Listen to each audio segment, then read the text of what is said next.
beautiful day it is. Wait, let me pop a Zin. I need a Zin. I got some coffee. A Zin and some coffee to start the day. I mean, shit, does it really get much better than that? Hold up, let me play some classical music here. Let me play some classical music.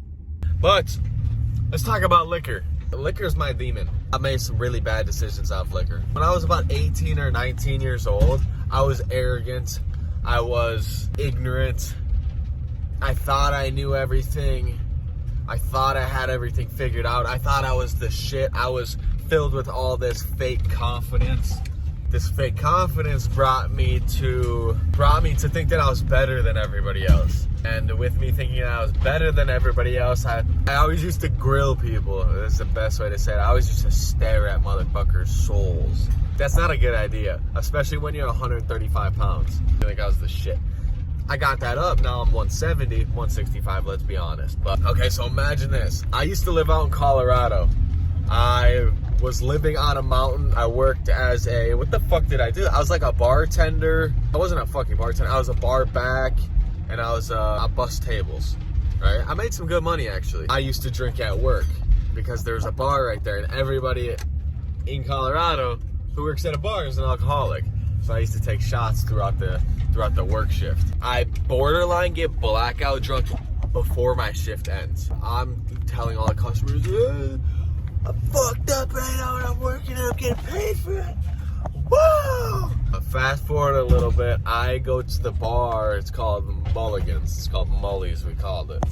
And it's a little resort town, so everybody knows everybody and you see everybody every day. So I go upstairs into the pool room because I'm a pool player. I love playing pool. I start grilling these fucking people who are playing pool because I start to think that, oh, these are my pool tables because I'm the best one at pool here, so like I should just walk in and get these tables. No, that's arrogancy. Shut the fuck up.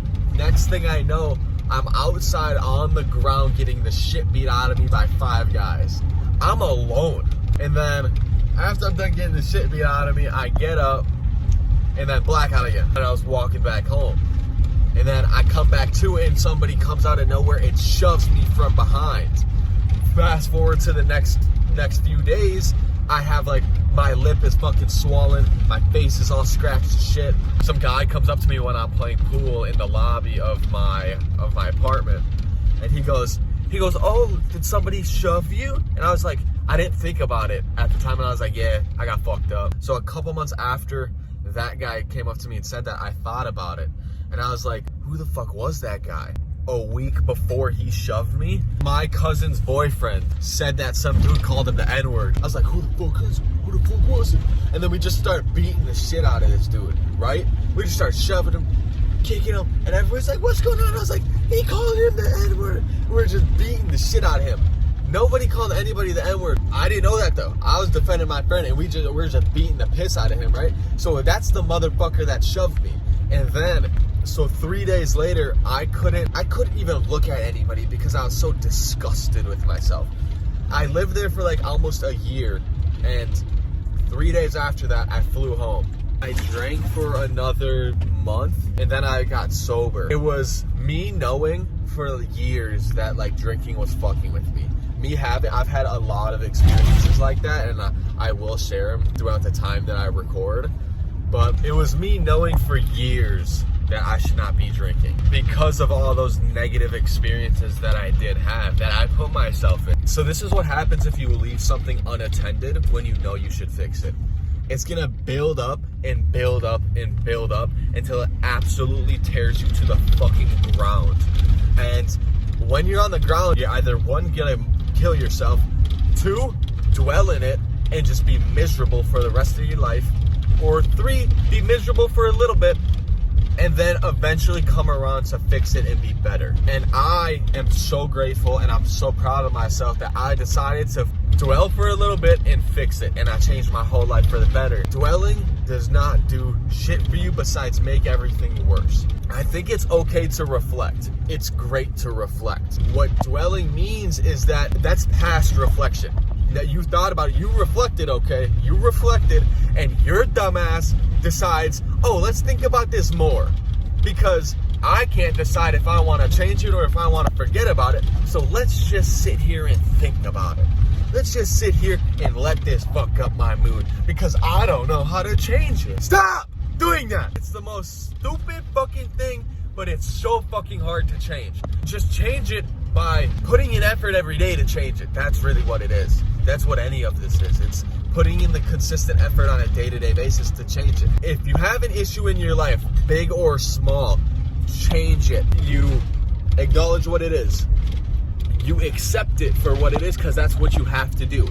You have to accept it. You make the executive decision whether you can change it. If you can change it, figure it out how to change it. What I do to realize or to understand how to change something or how to go about anything is I write it down. Or I do exactly what I'm doing right now is I talk to myself.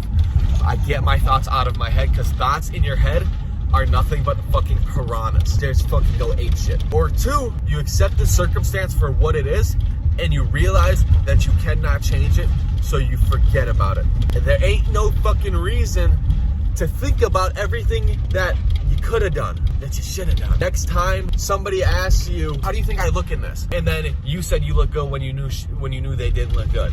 Man, now you're dwelling on that. That's something you can change because next time, be fucking honest. Next time, tell them they look fucking ugly. Tell them, oh no, that shit looks bad. You look trash.